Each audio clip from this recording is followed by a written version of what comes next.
the bell icon on YouTube and don't miss another update.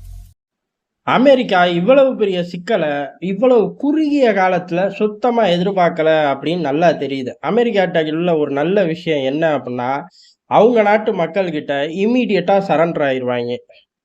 இல்ல இல்ல கிழிக்காமே கிழிச்சு புட்டோம் அப்படின்னு கதை சொல்ற பழக்கம் அங்க எடுபடாது. அங்க பண்றதும் இல்ல. அந்த மக்கள்கிட்ட இப்ப அவர்கள் எப்படி மாட்டிக்கிட்டாங்க அப்படின்னா, ரஷ்யா உக்ரைன் யுத்தம் தெளிவா அமெரிக்கா தோத்து போச்சு. அதே மாதிரி இஸ்ரேல் காசா யுத்தத்தை அமெரிக்கா ஆரம்பிக்கல. ஆனா இஸ்ரேல முடி அப்படின்னு சொல்றது இல்ல அப்படிங்கிற குற்றச்சாட்டு இருக்கு. ஏமன் யுத்தம் ரொம்ப தெளிவா பிரிட்டன் அடிக்கிறதுக்கு முன்னாடி நம்ம அடிக்கணும் அப்படின்னு அமெரிக்கா செஞ்ச வேலை என்னென்ன அப்படிங்கிறத நம்மளே விரிவா பார்த்தோம். இப்ப ஏமனுக்குள்ள முதல் அடியை அமெரிக்கா இறக்குனதுக்கு அப்புறம் வெற்றி தோல்வியே இல்லாம அந்த களம் பயணிச்சுக்கிட்டு இருக்கு. இது எல்லாம் சேர்ந்துதான் அமெரிக்காவை சுத்தி அடிக்க ஆரம்பிச்சிருச்சு. இம்மீடியட்டா நல்லவர் வல்லவர் எப்பயும் உண்மையை பேசக்கூடியவர் போட்டு உடைக்கக்கூடியவர்னே சொல்லலாம்.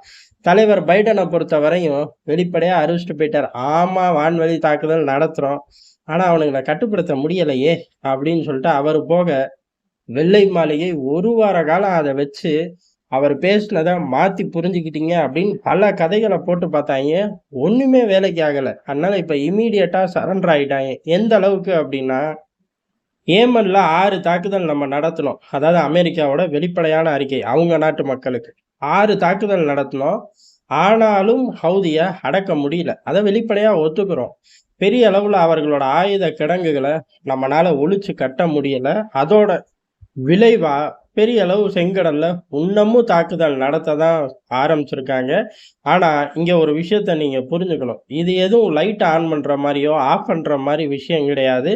நம்ம ஒன்ன செஞ்ச உடனே படார்னு அவர்கள் விட்டுட்டு ஓட அப்படின்னு சொல்லி அமெரிக்காவே சொல்லிருச்சு. அடப்பாவிகளா! அப்ப 6 தாக்குதலுக்கு முன்னாடி முதல் தாக்குதல் ஆரம்பிக்கும் போது பெரிய அளவுல சரண்டர் ஆக மாட்டார்கள்னு தான் தாக்குனீர்களா அப்படின்னு ஒரு கேள்வி கேட்க தோணுதுல.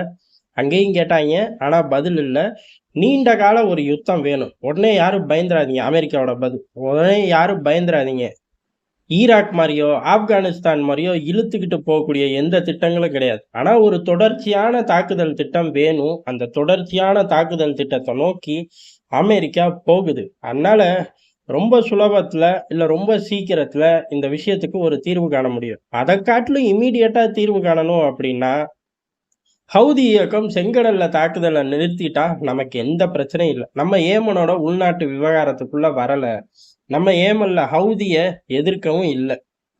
ஹவுதி இயக்கம் ஏமனுக்குள்ள என்ன செஞ்சாலும் நமக்கு பிரச்சனையே கிடையாது. அவர்களை அகற்றணும் நம்ம என்னைக்காச்சும் முயற்சி பண்ணியிருக்கோமா?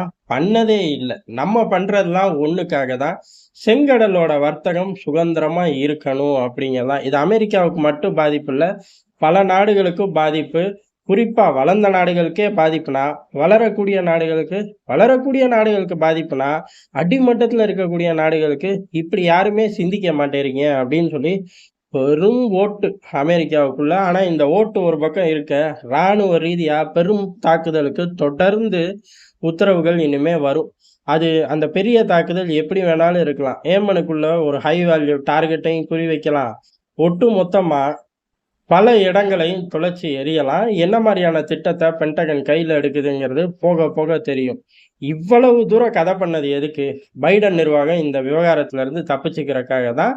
அதே சமயம் வருங்காலங்கள்ல தாக்குதல் ஜாஸ்தி ஆகும்டா, ஆப்கானிஸ்தான் ஈராக் மாதிரி இல்லாட்டியும் ரவுண்ட் த கிளாக் ஒன்ன பத்தி மட்டுமே யோசிக்க ஆரம்பிச்சிருவோம், ஜாக்கிரதை அப்படின்னு ஒரு மிரட்டல் தான். இந்த 2 மிரட்டல்களும் அமெரிக்கா கிரவுண்ட்ல அழகா வேலை செய்யணும். அப்படி வேலை செய்யணும் அப்படின்னா வேற எந்த நெகட்டிவ் நியூஸும் உள்ள பம்ப் ஆகாம இருக்கணும். ஆனா பைடனை பொறுத்தவரை அவருக்கு நேரம் தான் ஓஹோன்னு இருக்கே, படார்னு இன்னொரு நியூஸ் பம்ப் ஆகுது.